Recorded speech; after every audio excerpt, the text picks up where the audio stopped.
Welcome everyone to the 14th episode of the Entrepreneur Empowerment Series, where we'll be talking about partnering for growth. I'm Iman Mushraf, and I'm very excited to be here today as your host. I'll kick it off with a quote by American author, educator, and disability rights advocate Helen Keller. "Alone, we can do so little. Together, we can do so much." That is indeed a really powerful statement that I totally can agree with. We can achieve beyond what we imagine when we work together towards a common goal. Hopefully, that was a nice thing to start with and got you interested to know more. I'll now move on to the tips, tools, and resources section, which will be led by Rauzaba, and where you will learn more about how we use our platform for open innovation programs. Thank you. Thank you, Umayma. Hello, everyone. This week, I will discuss how startups and SMEs could partner with their community and stakeholders to drive innovations and create solutions in their organization. And also, I'll tell you what is the available tool from potential.com for this purpose. To stay alive, to stay relevant, companies have to continue to innovate. Some of the giant companies fell down because they didn't innovate enough and they didn't hear from their community what they need. One simple example is the mobile phones industry. Nokia was the giant in this industry. Now, no one is using Nokia. Also, LG has officially quit producing phones recently. Why? Simply because they didn't innovate enough. They were not able to meet their customers' needs anymore. This is not something to do with big businesses only. Every business, a startup, SME, or a big business, should partner with their community, being customers, readers, suppliers, even employees, to come up with their next innovation or enhance their existing one, or even come up with a solution or any solution for any problem that they could provide as a product for their customers. I'll show you now a live example how we do it at Potential. Let's have a look at this Tower program. I'll share my screen now. Okay, so you're seeing now on the screen the Tower program. This program is a partnership between HSBC and our company, Potential.com, targeting high school students. More than 10,000 students registered in the program so far. So in this case, Tower, the program itself, is partnering with the students to create solutions for global challenges like water scarcity, climate change, and health-related issues.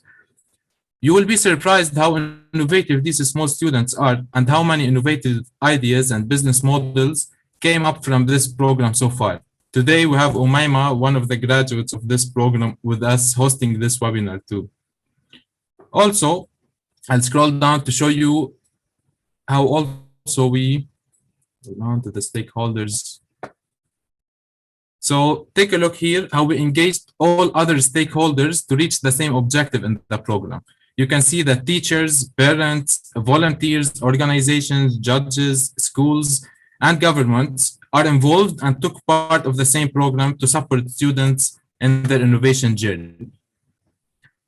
Now, I'll tell you what is the tool that you as a small business or startup could use to engage and partner with your community and stakeholders.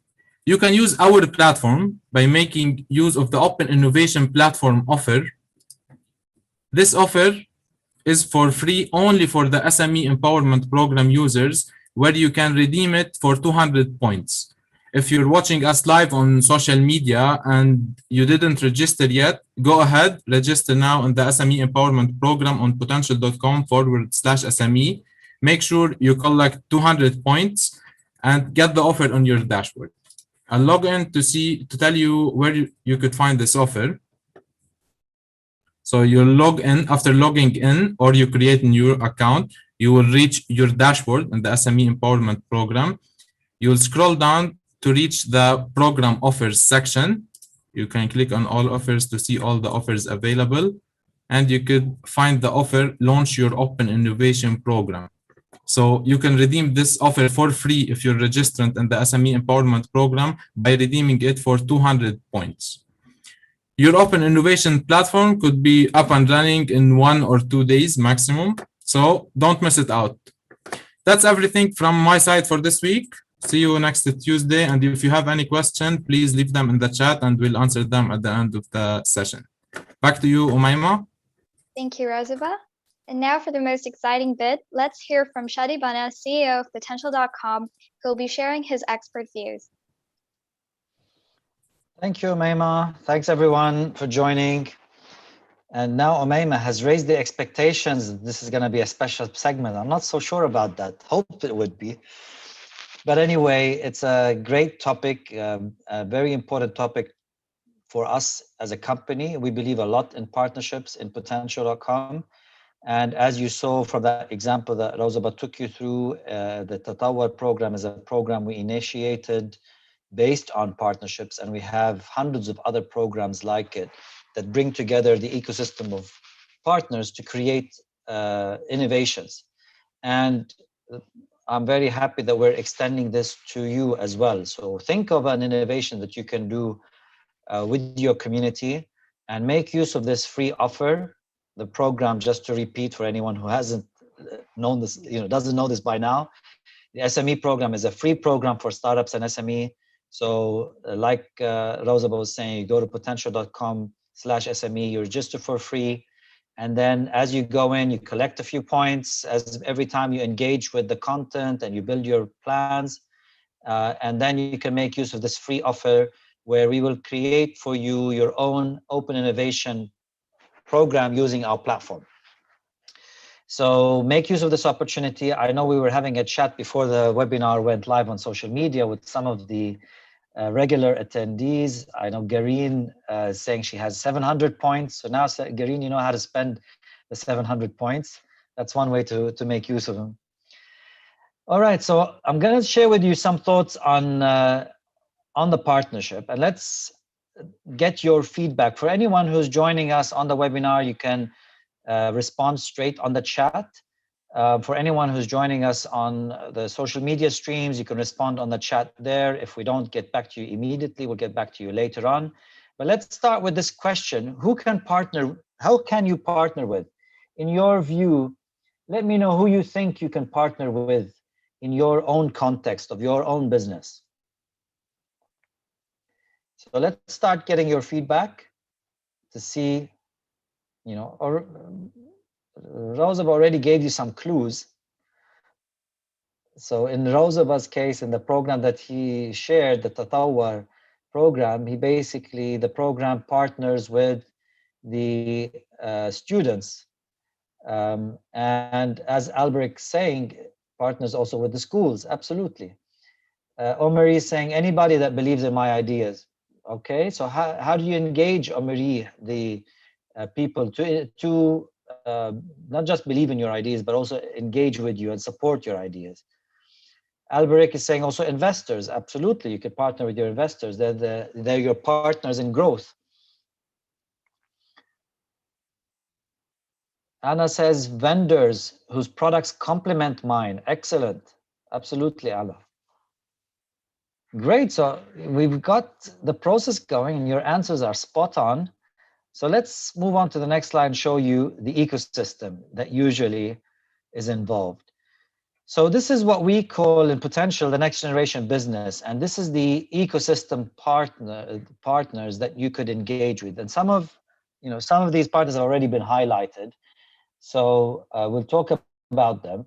And we've talked about this next generation business framework previously. So we're going to talk about this in several sessions because it is really a model for you to build your ecosystem around your business.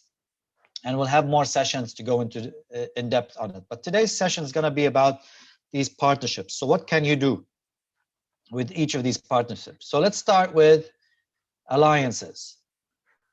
So alliances as an example, is the first one we're going to talk about. And as Anna was saying, when she said vendors whose products complement mine, those are basically alliances. So when you do alliances, you're basically aligning with other companies in your field that have something additional to offer their customers.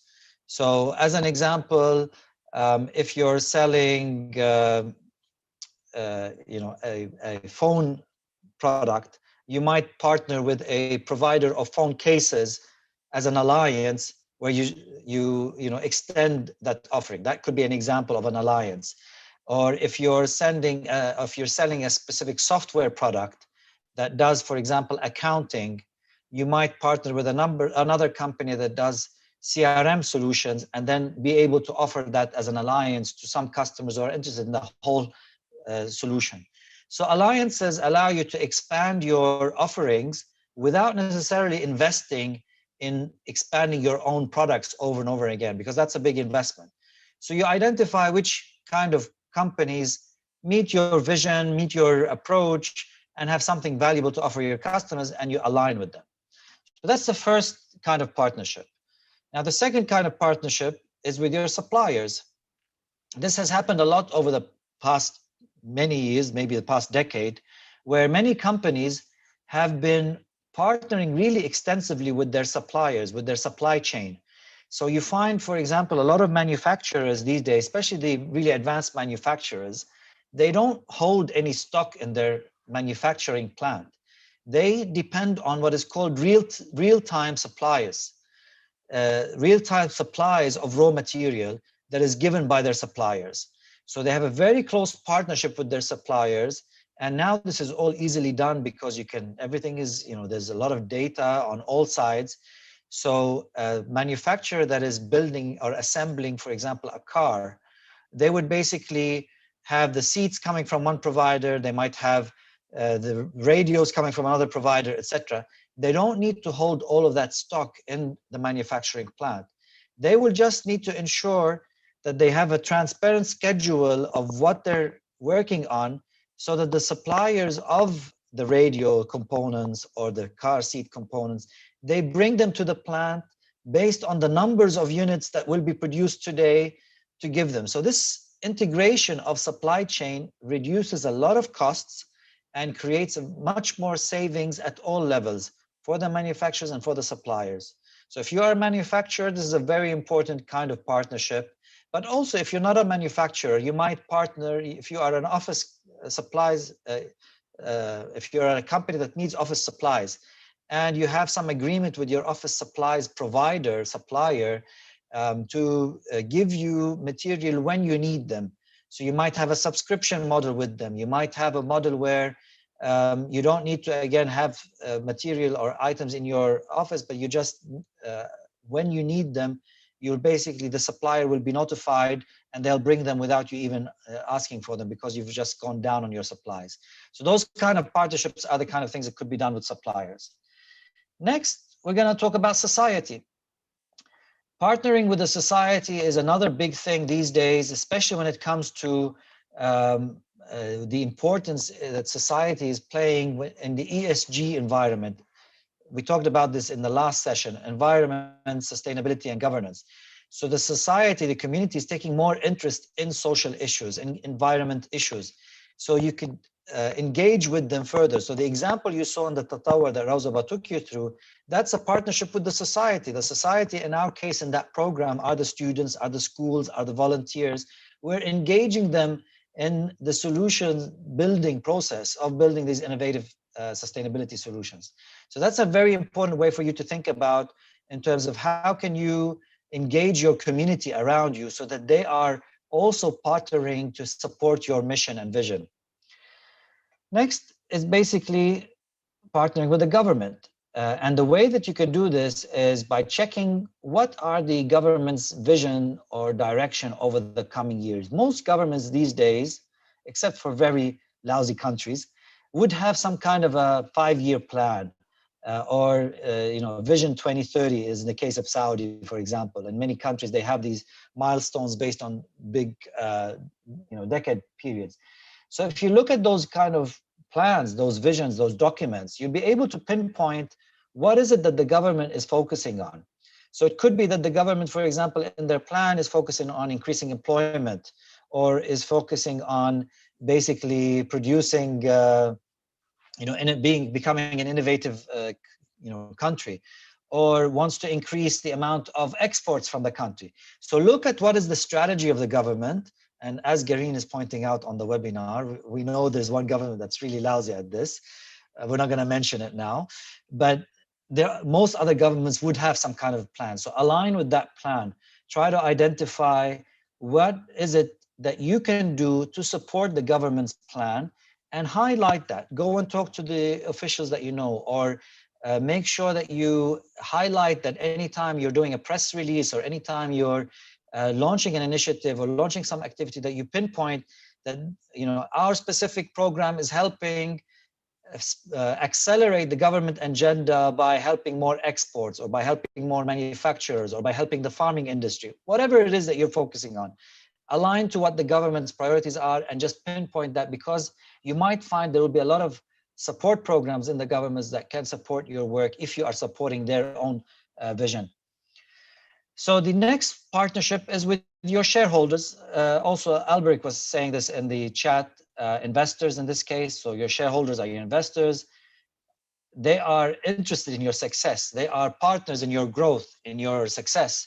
So engage them as partners. Let them know your plans. Let them know your strategies. Let them know where they can help. Those are important things that you can do with your shareholders. Then you can partner with your employees. This is another important scope. I mean, a lot of people treat their employees, and of course this has changed with time. The next slide now, you could see, if we can move on to the next slide, team. Yeah, on the employees part. You can see that the employees have traditionally been seen as just someone that works there, but they're not really appreciated as much.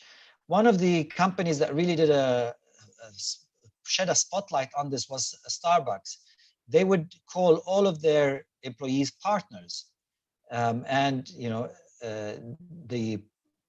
you go to a Starbucks location anywhere around the world, you could see that there's a little bit more of a, you know, this general commitment that you'd find in any cafe by any waiter or any host.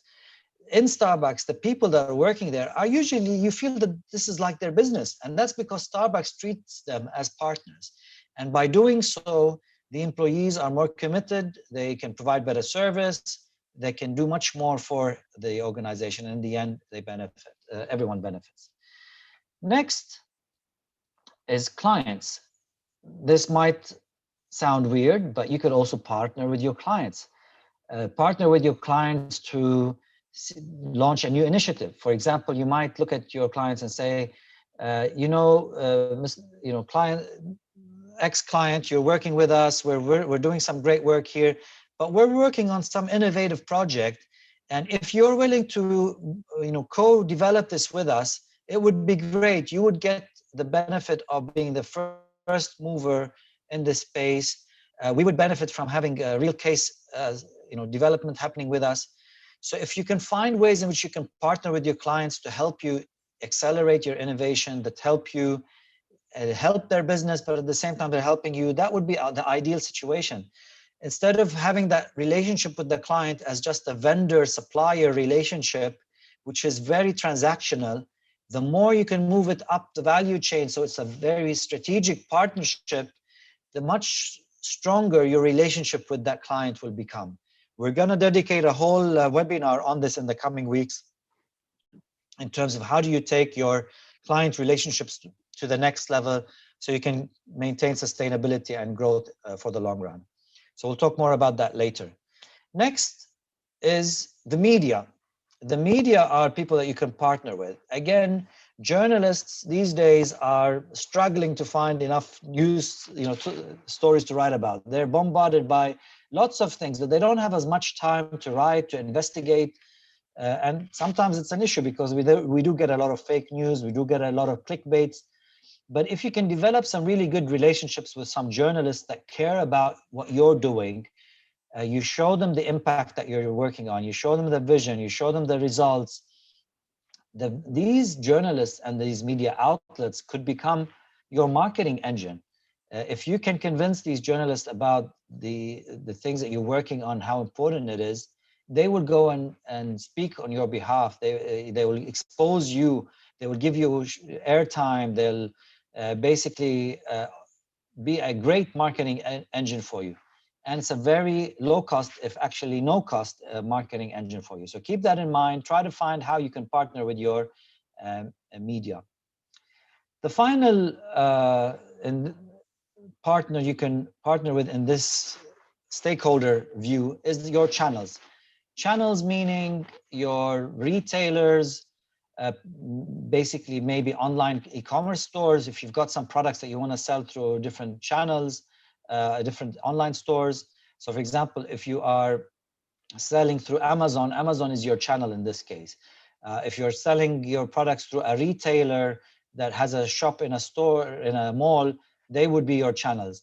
If you are a enterprise business selling to corporates and you have resellers, companies that sell your core products, they add to it other elements and then they sell it to the enterprise, they are your channels. So also strengthening those partnerships with the channels will allow you to expand your reach without having to be in different markets. This is very important for all of our participants in the SME program. The program is an international program. So you might be in Benin and you have interest in moving to, to sell in Nigeria. You could find someone who could be your channel in Nigeria, and you don't need to open up there, but you partner with them and they would basically sell your products and services in Nigeria because it aligns with whatever they're doing there. So those are the kind of things that are important. So that's the next generation business framework. Make sure that you are partnering with everyone in your ecosystem. And on the next slide, I'm going to ask you another question. There's one partner we have missed out in this. Do you know who it is? Who else do you think we've missed out from these stakeholders that you could partner with? Let's hear your feedback. Is there another partner that we can work with? Iman says family, possibly, but we'll consider the family part of you. They're like your extended team. Who else? Omeri says critics. Okay, who would be critics, Omeri? Ofanel, I hope I pronounced it well, has got it right. She says your competitor. Absolutely. Your competitors are also your partners. Weird, you might say. But what would they help you in terms of partnership? What can your competitors help you? Something that's very important for you. And that's why you need to think of them as partners more than competitors. What do they partner with you to help you do? Indirectly. I mean, they might not even know, but if you think about it that way, you have an advantage. So Iman says to work harder. Possibly, yes. Work harder towards what?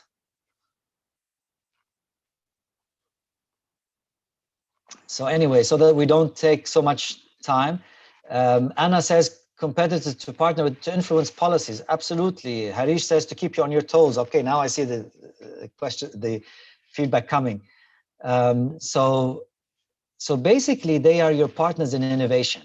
They help you continuously to innovate, and you help them to innovate.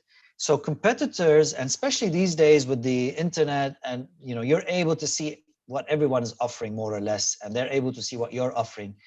This is why you see the pace of change, the pace of innovation is moving much, much faster, because the competitors are actually helping you innovate faster.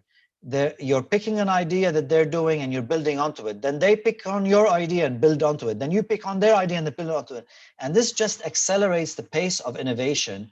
And if you see it that way, if you see your competitors as competitors to help you innovate faster, to help you, as some of you have responded, to keep you on your toes, to keep you working hard, they could be one of maybe your best partners, because they are the ones that would motivate you to keep on moving forward. They would be the ones that would help you, give you some insights, ideas, and influence policies. As Anna is saying, the more competitors you have in your landscape, the more you have common interest to change policies, to educate the market. If you're innovating something and you need the market to know about this new offering, you want more people with you to educate the market about this new offering, this new innovation. So think of your competitors as your partners in innovation and make the most out of them. So that's it from my end for today. Build partnerships everywhere, across all of your ecosystem, and in some of these unlikely places, like we said, with your competitors. Wish you all the best at building those partnerships, and I'll pass it back to Umayma. Thank you everyone for listening. Thank you, Shadi. I have to say, I really enjoyed that. And I'm sure everybody found it really helpful as well. And now I'll move on to the Did You Know and Newsworthy segment. As always, I'm back to share some useful insights and news that will help you spot opportunities for your business. As for today's theme, partnering for growth, here's what I have for you. Partnerships can best harness and optimize resources available. It will drive forward the real change required to deliver the SDGs and impact people's lives for the better. And a successful development agenda requires inclusive partnerships at national and local levels, built upon principles and values, and upon a shared vision and shared goals, placing people and the planet at the center. Take a look at the present. Despite the challenges posed by the COVID-19 pandemic, the international community has made significant efforts to mobilize partnerships to accelerate the global response, providing urgent health and socioeconomic responses, and supporting communities to live with the pandemic, as well as working towards post-pandemic recovery and ensuring we build back better. A prominent example is the ACT Accelerator, a groundbreaking global collaboration which brings together governments, health organizations, scientists, businesses, civil society, and philanthropists to accelerate development, production, and equitable access to COVID-19 tests, treatments, and vaccines. And now for a few important statistics. The net ODA, which flows by member countries of the Development Assistance Committee of the Organization of Economic Cooperation and Development, totaled $147.4 billion in 2019. Aid to Africa rose by 1.3%, and aid to the LDCs rose by 2.6% from 2018. Global remittances are projected to decline by about 20% in 2020 due to the COVID-19 pandemic and shutdown, the steepest decline in recent history. Remittances to low and middle income countries, an economic lifeline for many poor households, are projected to fall by 19.7% in 2020, reaching $445 billion. The FDI foreign direct investment is expected to decline by up to 40% in 2020 as a result of delayed investment caused by the shock in global demand, and by a further 5 to 10% in 2021. The pandemic has the potential to accelerate existing trends that show a decoupling of global value chains and reshoring, driven by a desire on the part of multinational enterprises to make supply chains more resilient. And that's all from my end for this week. And now I'd like to hand over to Daria, project manager at potential.com, to take over. Hi, everyone. We spoke about the partnerships, and we discovered that they are very useful business forum for many companies, mainly because it allows you to work with others who have complementary and mutually supportive skills that are necessary for the success of the businesses and who will be invested in your company the same way as you are. And today you also learned about the different stakeholders that you can partner with, and how partnerships are also very important on a global level. So now we would like to hear from you. So what is the main reason you would consider business partnerships? Here, of course, you can select multiple answers. Is it access to knowledge, skills? Is it competitive advantage, which is again very important? Is it to increase your customer base, long-term stability, or any other reasons? And maybe also why you didn't partner. What is the reason that keeps you from partnering? Is it sharing profits? Is it possible conflicts? Is it maybe losing a bit of control? Or any other reasons? And we heard of so many different opportunities who you would want to partner with. So who would it be? Shareholders, employees, maybe government, maybe competitors. So I'll give you a little bit more time.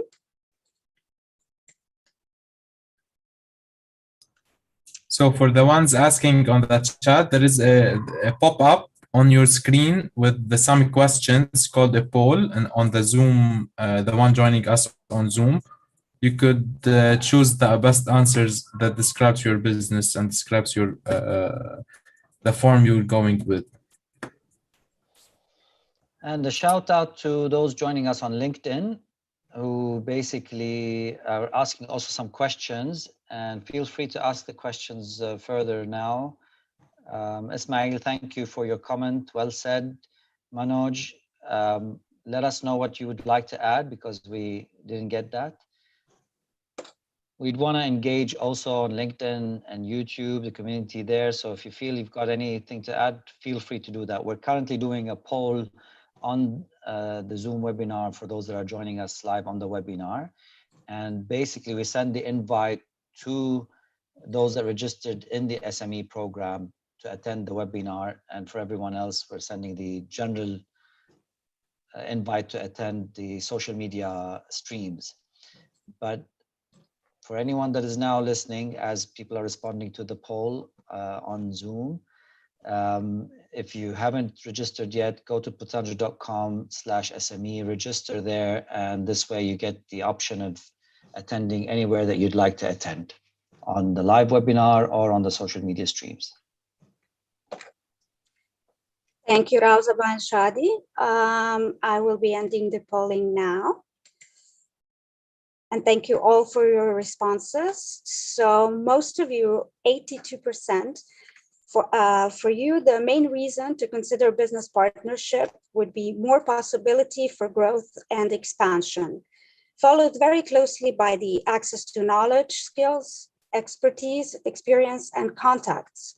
Some of you also voted more than 50% to enhance your business credibility and image and increase your customer base. So the reason that actually keeps most of you from partnering is the possible conflict. And most of you would want to partner with the governments, closely followed by the competitors, suppliers, and the shareholders. Thank you so much for your help. And I would just like to finish with that, yes, partnerships are a simple and a low-cost model. And with the proper organization and planning, they can be very useful for your business. But as partnership is easier to form than to break, be very careful with who you choose to partner with. Thank you, and back to you, Umayma. Thank you, Daria.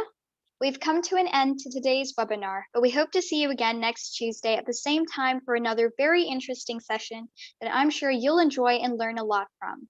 Till then, have a great week ahead and all the best for your business. Thank you and goodbye.